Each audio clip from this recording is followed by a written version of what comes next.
ಓಕಲಿಪುರಂ under pass ಅಪಾಯಕ್ಕೆ ಕೊನೆಗೂ break ಬಿದ್ದಿದೆ. ಇದು ನಿಮ್ಮ ರಾಜ್ ನ್ಯೂಸ್ ಕನ್ನಡದ ಬಿಗ್ ಇಂಪ್ಯಾಕ್ಟ್ ಸ್ಟೋರಿ. ಇದು ರಾಜ್ ನ್ಯೂಸ್ ವರದಿ ಬೆನ್ನಲ್ಲೇ ಎಚ್ಚೆತ್ತುಕೊಂಡಿದ್ದಾರೆ ಜಿಬಿಎ ಅಧಿಕಾರಿಗಳು.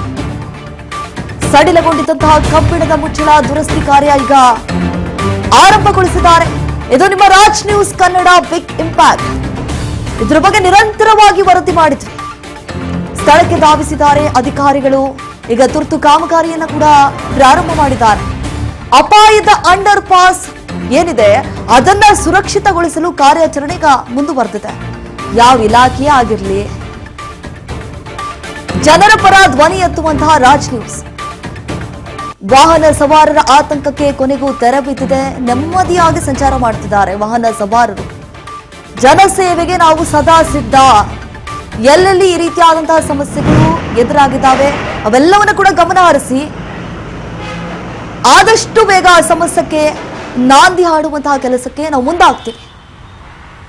ಇದು ನಿಮ್ಮ ರಾಜ್ ನ್ಯೂಸ್ನ ಬಿಗ್ ಇಂಪ್ಯಾಕ್ಟ್. ನೋಡಿ, ಇದ್ರ ಬಗ್ಗೆ ಸಾಕಷ್ಟು ಬಾರಿ ವರದಿಯನ್ನ ಕೂಡ ಮಾಡಿದ್ವಿ. ಯಾಕಂತಂದ್ರೆ ವಾಹನ ಸವಾರಿಗೆ ಸಾಕಷ್ಟು ತೊಂದರೆ ಆಗ್ತಾ ಇದೆ. ಏನಾದ್ರೂ ಹೆಚ್ಚು ಕಮ್ಮಿ ಆದ್ರೆ ಯಾರು ಹೊಣೆ ಇದಕ್ಕೆ? ಸಾಕಷ್ಟು ಬಾರಿ ಜಿಬಿಎ ಅಧಿಕಾರಿಗಳ ವಿರುದ್ಧ ಆಕ್ರೋಶವನ್ನ ಕೂಡ ಹೊರಹಾಕಿದ್ರು ಸಾರ್ವಜನಿಕ ವಲಯದಲ್ಲಿ. ಇದ್ರ ಬಗ್ಗೆ ಎಚ್ಚೆತ್ತುಕೊಳ್ತಾ ಇಲ್ಲ. ಏನ್ ಹೇಳಿದ್ರು ಕೂಡ ಕೇರ್ಲೆಸ್ ಮಾಡ್ತಾ ಇದ್ದಾರೆ, ನಿರ್ಲಕ್ಷ್ಯವನ್ನು ವಹಿಸ್ತಿದ್ದಾರೆ. ಸಾಕಷ್ಟು ಕಡೆ ಗುಂಡಿಗಳಾಗಿರ್ಬೋದು ಅವನು ಕೂಡ ಮುಚ್ಚುವಂತಹ ಕೆಲಸಕ್ಕೆ ಮುಂದಾಗ್ತಾ ಇಲ್ಲ. ಇದ್ರ ಬಗ್ಗೆ ನಿರಂತರವಾಗಿ ಸುದ್ದಿಯನ್ನ ಬಿತ್ತರಿಸಿದ್ವಿ.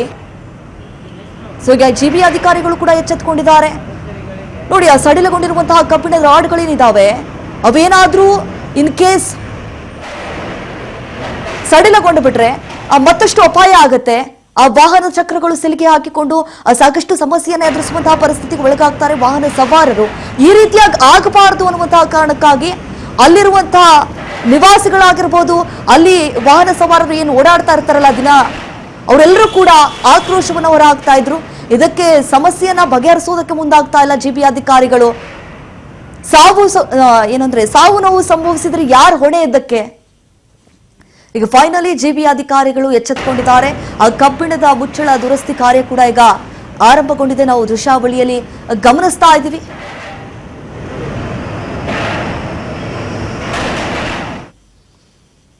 ಇದೇ ವಿಚಾರದ ಕುರಿತು ನಮ್ಮ ಪ್ರತಿನಿಧಿ ರವಿಚಂದ್ರ ಒಂದು ಪ್ರತ್ಯಕ್ಷ ವರದಿಯನ್ನು ಕೊಟ್ಟಿದ್ದಾರೆ. ಬನ್ನಿ ನೋಡ್ಕೊಂಡ್ ಬರೋಣ.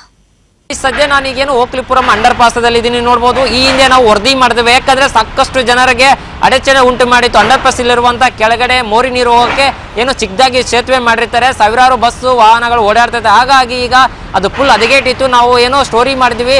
ಅದಕ್ಕೆ ಏನು ಜಿಬಿಎ ಎಚ್ಚೆತ್ಕೊಂಡು ಈಗ ಕಾಮಗಾರಿ ಶುರು ಮಾಡಿದ್ದಾರೆ ಅಂತಾನೆ ಹೇಳ್ಬೋದು. ದೃಶ್ಯದಲ್ಲಿ ಒಂದ್ ಕಡೆ ನೋಡಿದ್ರೆ ಈ ಓಕ್ಲಿಪುರಂ ಅಂಡರ್ ಪಾಸ್ ಇಂದ ಸಾವಿರಾರು ವಾಹನಗಳು ಈ ಕಡೆಯಿಂದ ಬರ್ತದೆ. ಹಾಗಾಗಿ ಇದು ನೇರವಾಗಿ ಈಗ ಏನು ಈ ಕಡೆ ಮೆಜೆಸ್ಟಿಕ್ ಹೋಗುತ್ತೆ. ಯಾಕಂದ್ರೆ ಮೆಜೆಸ್ಟಿಕ್ ಅಂದ್ರೆ ಸಾವಿರಾರು ಗಾಡಿ ಹೋಗುವಂತ ಏನೋ ಮುಖ್ಯ ರಸ್ತೆ ಇದಾಗಿತ್ತು. ಅದಕ್ಕೆ ಏನೋ ಜನರು ತುಂಬಾ ಆಕ್ರೋಶ ವ್ಯಕ್ತಪಡಿಸಿದ್ರು. ಸೇತುವೆ ಸರಿಯಾಗಿದೆ, ಆದ್ರೆ ಸೇತುವೆ ಕೆಳಗಡೆ ಇರುವಂತ ಮೋರಿ ನೀರು ಹೋಗಕ್ಕೆ ಅದು ಏನು ಕಬ್ಬಿಣ ಸೇತುವೆ ಮಾಡಿರ್ತಾರೆ, ಅದು ಫುಲ್ ಹದಗೆಟ್ಟಿರುತ್ತೆ. ಹಾಗಾಗಿ ಸಾವಿರಾರು ಜನರು ತುಂಬಾ ಆಕ್ರೋಶ ವ್ಯಕ್ತಪಡಿಸಿದ್ರು. ಯಾಕಂದ್ರೆ ಇದರಿಂದ ಸಾಕಷ್ಟು ಆಕ್ಸಿಡೆಂಟ್ ಕೂಡ ಉಂಟಾಗಿತ್ತು. ಏನೋ ನೈಟ್ ಅಂತ ಬರುವಂತ ಬೈಕ್ ಸವಾರರಿಗೆ ಏನು ಸ್ಕಿಡ್ ಆಗಿ ಬಿದ್ದು ಅವರು ಏನೋ ಜೀವ ಹೋಗುವಂಥ ಪರಿಸ್ಥಿತಿ ಕೂಡ ಇಲ್ಲಿ ಉಂಟಾಗಿತ್ತು. ಹಾಗಾಗಿ ಇದನ್ನು ಸರಿಪಡಿಸ್ತಾ ಇದ್ದಿಲ್ಲ. ಏನು ರಾಜ್ ನ್ಯೂಸ್ ವರದಿ ಮಾಡಿದ ಬೆನ್ನಲ್ಲಲ್ಲಿ ಜಿಬಿಎ ಎಚ್ಚೆತ್ಕೊಂಡು ಇದೀಗ ಕೆಲಸವನ್ನು ಪ್ರಾರಂಭ ಮಾಡಿದ್ದಾರೆ ಅಂತಲೇ ಹೇಳ್ಬೋದು. ನೋಡ್ಬೋದು ದೃಶ್ಯದಲ್ಲಿ ಈಗಾಗಲೇ ಕೆಲಸ ಶುರು ಮಾಡಿದ್ದಾರೆ. ಯಾಕಂದರೆ ಇದರಿಂದ ಈಗಾಗಲೇ 2 ಡೆತ್ ಆಗಿತ್ತು. ಹಾಗಾಗಿ ಸಾಕಷ್ಟು ಸರಿ ಜನರು ಏನೋ ಮನವಿ ಸಲ್ಲಿಸಿದ್ರು ಜಿಬಿಎಗೆ, ಅವರು ಎಚ್ಚೆತ್ಕೊಂಡಿಲ್ಲ. ಆದರೆ ಏನು ರಾಜ್ ನ್ಯೂಸ್ ವರದಿ ಮಾಡಿದ ಬೆನ್ನಲ್ಲಲ್ಲಿ ಜಿಬಿಎ ಎಚ್ಚೆತ್ಕೊಂಡು ಈಗ ಕಾಮಗಾರಿ ಶುರು ಮಾಡಿದ್ದಾರೆ ಅಂತಲೇ ಹೇಳ್ಬೋದು. ನೋಡ್ಬೋದು ಯಾವ ರೀತಿ ಫುಲ್ ಹದಗೆಟ್ಟಿತ್ತು. ಹಾಗಾಗಿ ಪರಿಪೂರ್ಣವಾಗಿ ಈಗ ಕೆಲಸ ಶುರು ಮಾಡಿದ್ದಾರೆ. ಈ ಏನು ಮೋರಿ ಸಾಕಷ್ಟು ಏನೋ ಜನರ ಏನೋ ಜೀವ ಜೊತೆ ಆಟ ಆಡ್ತಾಯಿತ್ತು. ಇದೀಗ ಬ್ರೇಕ್ ಬಿದ್ದು ಈಗ ಪರಿಪೂರ್ಣವಾಗಿ ಸೇತುವೆ ಏನು ಸರಿಪಡಿಸ್ತಾ ಇದ್ದಾರೆ ಅಂತಲೇ ಹೇಳ್ಬೋದು. ಇದಿಷ್ಟು ಏನು ರಾಜ್ ನ್ಯೂಸ್ ಇಂಪ್ಯಾಕ್ಟ್ ಅಂತಲೇ ಹೇಳ್ಬೋದು. ಯಾಕಂದರೆ ರಾಜ್ ನ್ಯೂಸ್ ವರದಿ ಮಾಡಿದಲ್ಲಿ ಜಿಬಿಎ ಎಚ್ಚೆತ್ಕೊಂಡು ಈಗ ಏನೋ ಕಾಮಗಾರಿ ಶುರು ಮಾಡಿದ್ದಾರೆ.